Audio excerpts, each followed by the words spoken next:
بسم اللہ الرحمن الرحیم نشر الطیب فی ذکر النبی الحبیب صلی اللہ تعالی علیہ وسلم، جو تصنیف حکیم الامت مجدد الملت حضرت مولانا شاہ اشرف علی صاحب تانوی نور اللہ مرقدہ کی 12ویں فصل معراج شریف کے واقعے میں من جملہ کمالات نبویہ عظیمت الشان کے ایک واقعہ معراج ہے جن کو 26 سے زیادہ صحابہ اور صحابیات نے روایت کیا ہے۔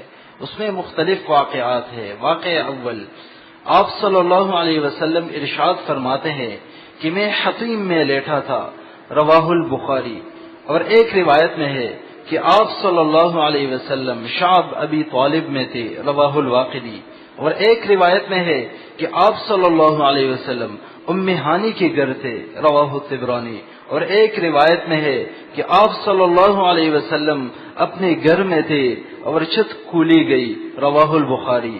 اب ان 4 روایات کو جمع اس طرح کیا محدثین نے کہ حضور صلی اللہ علیہ وسلم ام ہانی کی گھر جو کہ شعب ابی طالب کے پاس تھا، آپ صلی اللہ علیہ وسلم نے بوجہ سکونت کے اپنا گھر فرما دیا۔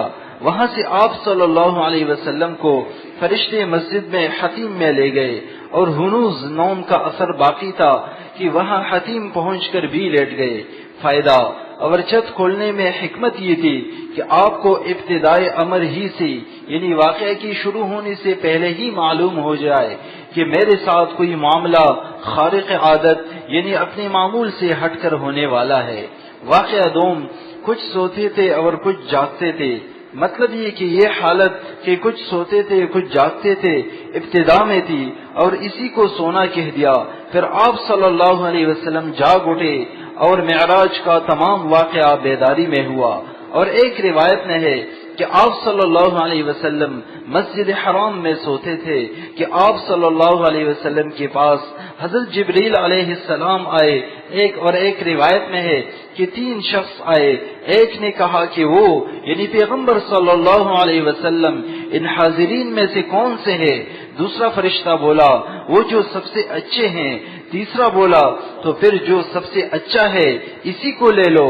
آئندہ شب کو پھر وہی تینوں شخص آئے اور کچھ بولے نہیں، اور آپ صلی اللہ علیہ وسلم کو معراج کے لیے اٹھا لے گئے، رواہ البخاری۔ حدیث میں جو ہے ان حاضرین میں سے کون سے ہے، فرمایا وجہ اس کی یہ ہے کہ قریش خانہ کعبہ کے پاس سویا کرتے تھے، رواہ الطبرانی۔ اور طبرانی ہی میں ہے کہ اول جبرائیل و میکائیل آئے اور یہ گفتگو کر کے چلے گئے، پھر 3 آئے۔ اور مسلم میں ارشاد نبوی ہے کہ حضور صلی اللہ علیہ وسلم نے فرمایا کہ میں نے ایک کہنے والے کو سنا کہ کہتا ہے کہ ان 3 میں ایک شخص ہے جو 2 شخصوں کے بیچ میں ہے، اور مواہب میں ہے کہ مراد ان 2 شخصوں سے حضرت حمزہ و حضرت جعفر رضی اللہ عنہما ہیں کہ حضور صلی اللہ علیہ وسلم ان دونوں کے درمیان میں خانہ کعبہ کے قریب سو رہے تھے۔ جزاک اللہ۔